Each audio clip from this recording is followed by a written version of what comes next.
এই যে এত রাতে উঠে কি করছো? ভাল লাগে না? ধুর, তবে শুতে না শুতেই ফুটকাট শুরু হয়ে গেল। উফ,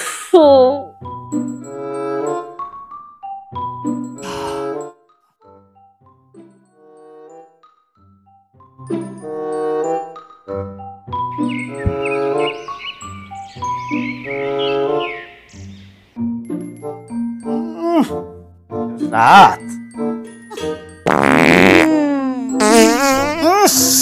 ও বাবা, এই মাঝরাতে আমার বাবাকে ডাকছো কেন?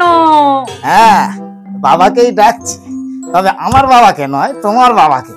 আর ওনার জন্যই এই দুর্গন্ধগুলো আমাকে সহ্য করতে হচ্ছে। কি কি গন্ধ? ও, যত গন্ধ সব আমার বেলায়। ওই তো সেই দিন তোমার দিদি বাড়ি ভর্তি লোকের সামনে ভরাট করে ছাড়লো। বাবা, সে কি গন্ধ, কি গন্ধ!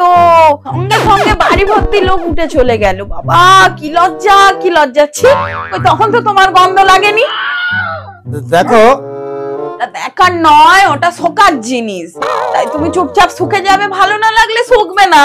তোমাকে কে জোর করেছে?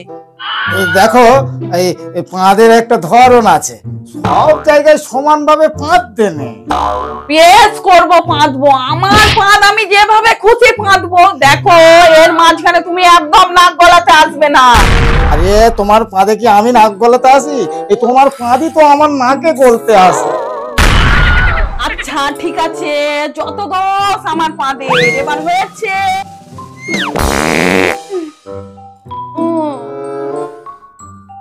তো একটু ঘুমাতে দাও, সকালবেলা অনেক কাজ। আজ আবার ভাই ফোঁটা।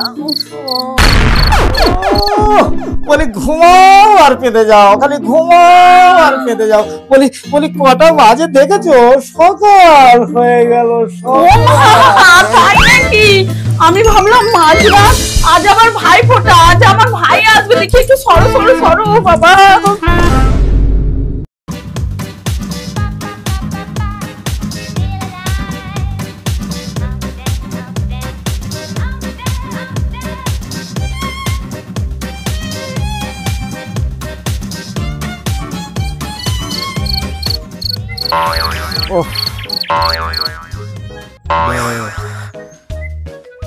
ভাই ফোঁটা না ছায়, কত টাকার যে সাধ্য হলো তার ঠিক নেই। মাছ, মাংস, ফল মূল, ওফ, মিষ্টি, গুষ্টির পিন্ডি, আর ভাল লাগে না। ওফ,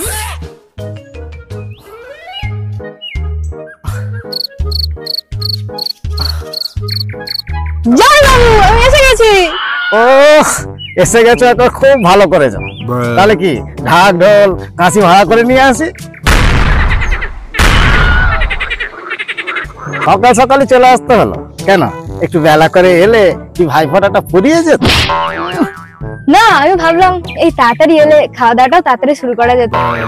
অনেক কিছু খেতে হবে তো, তাই। যেমন দিদি তেমন ভাই। একজন সারাদিন শুধু খাই খায়, আর একজন শুধু সারাদিন পেঁদে যায়। বলি, হাতে করে কিছু নিয়ে এসেছো না খালি হাতেই? আসলে জামাই বাবু, আমি খুব সকাল সকাল বেরিয়েছি তো, তাই সব তখন বন্ধ ছিল। ওই জন্য আমি আর কিছু আনোনি, তাই তো? এনেছি। জামাই বাবু, তুমি আমাকে যতটা অকৃতজ্ঞ ভাবো, আমি কিন্তু ততটা নয়। মানে?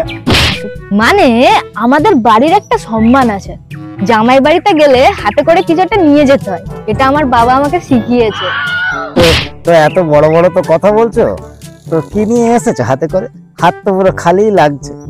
এই দেখো, কোল্ড ড্রিঙ্কস, শুধু তোমার জন্য। তুমি কিন্তু না করতে পারবে না।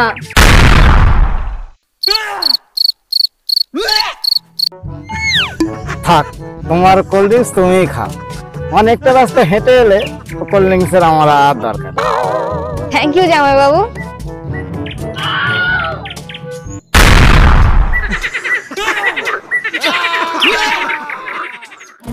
হ্যাঁ হ্যাঁ, শোনো, বলো। হ্যাঁ, এই তো এলাম, সবে এলাম দিদির বাড়ি। হ্যাঁ, খাবো তো। হ্যাঁ, গপ গপ করে খাবো। আচ্ছা, তুমি খেয়েছো তো? হ্যাঁ, ঠিক আছে। ঠিক আছে সোনা, এবার রাখি। আচ্ছা ঠিক আছে। আচ্ছা বিমল, বলি কাজকর্ম কিছু করছো না সারাদিনই শুধু পরের মেয়েকে ফোন করে যাচ্ছ? হ্যাঁ, কাজ তো করি, সকাল থেকে সন্ধ্যা অবধি শুধু কাজ আর কাজ, কাজের আর শেষ নেই। তা বলি কি কাজকর্ম করছো?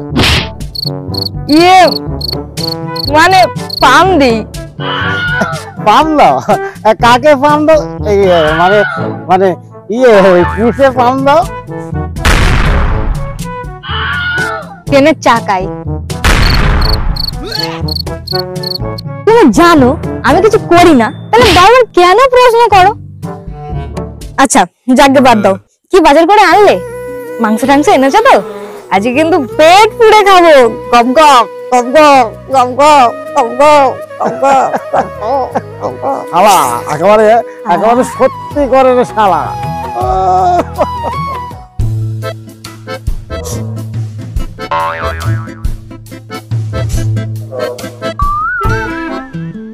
কি হলো এমন দেখাবো করছে কেন? শরীর খারাপ লাগছে নাকি? না তাহলে কি পেট কামড়াচ্ছে? না, তাহলে চলো, দাঁড়িয়ে রইলে। আসলে অনেকদিন পর এলাম তো, তাই খুব লজ্জা লাগছে। লজ্জা? আমি তো জানতাম লজ্জা তোমায় দেখে লজ্জা পায়। না আশ্চর্য।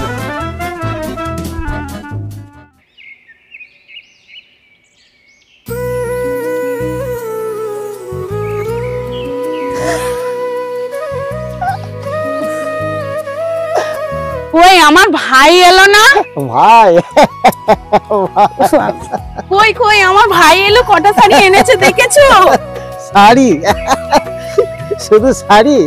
চুড়িদার, ঘাগরা, নাইটি, আরো কত ও বাবা, তাই নাকি? এত কিছু এনেছে? না, এই বছর আনেন, পরের বছর আনবে। হ্যাঁ সরো তো দেখি। কি রে দাঁড়িয়ে আছিস? আয় ভিতরে আয়, সকাল সকাল ভাই ফোটাটা সেরে নি, চলে আয়। কি রে দাঁড়িয়ে আছিস, আয়। কোন মুখ নিয়ে যাও বলতে পারিস?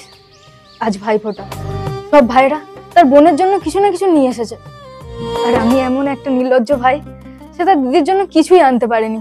ভাই তুই? হ্যাঁ দিদি, আমি তোর সেই নির্লজ্জ ভাই, যে লেখাপড়া করে ডিগ্রি নিয়েও প্রতিনিয়ত বেকারত্বের মার খায়। বিমল, আমি তো সব জানি, তা নিয়ে কি আমি তোকে কখনো কিছু বলেছি? তুই না বললেও আমি জানি। আজ এই দিনে বোনেরা দিদিরা তার ভাইয়ের কাছ থেকে কিছু না কিছু আশা করে, কিন্তু আমি কিছুই। লজ্জা লজ্জা, খুব লজ্জা করে রে দিদি। লজ্জা? লজ্জাটা তোমার নয় বিমল, লজ্জাটা এই সমাজের পাওয়া উচিত। কারণ এই সমাজ যদি তোমাকে যথাযথ মূল্য দিতে পারত, তাহলে বোধহয় অজস্র ডিগ্রি নিয়েও তোমাকে সমাজের কাছে বেকারত্বের লজ্জা পেতে। আর তুমি উপহারের কথা বলছিলে না বিমল? তুমি বোধহয় জানো কত চেষ্টা করেও আমি বাবা হতে পারিনি, কিন্তু বিশ্বাস করো বিমল, আমরা তার জন্য কোনোদিন দুঃখ পাইনি। কারণ তুমি সম্পর্কে আমাদের ভাই হলেও ছেলের চেয়ে কোনো অংশে কম নয় বিমল, কোনো অংশে কম নয়। জামাই বাবু? হ্যাঁ বিমল, তুই হয়তো জানিস না, তুই নিজেই আমাদের কাছে একটা বড় উপহার। যার আশায় আমরা সারাটা বছর অপেক্ষা করে থাকি। তোমরা আমাকে এতটা ভালোবাসো? এত ভালোবাসো? কি বলছিস? আমরা তোকে যতটা ভালোবাসি তা কখনোই মেপে দেখাতে পারবো না। এখন চল তো, ভাই ফোঁটাটা ছেড়ে নি, চল। দিদি? আবার দিদি? চল তো, চল। জীবনে আছিস তুই, আছিস কাছের চেয়ে, আর কি চাই বলো তোকে ছাড়া? জীবন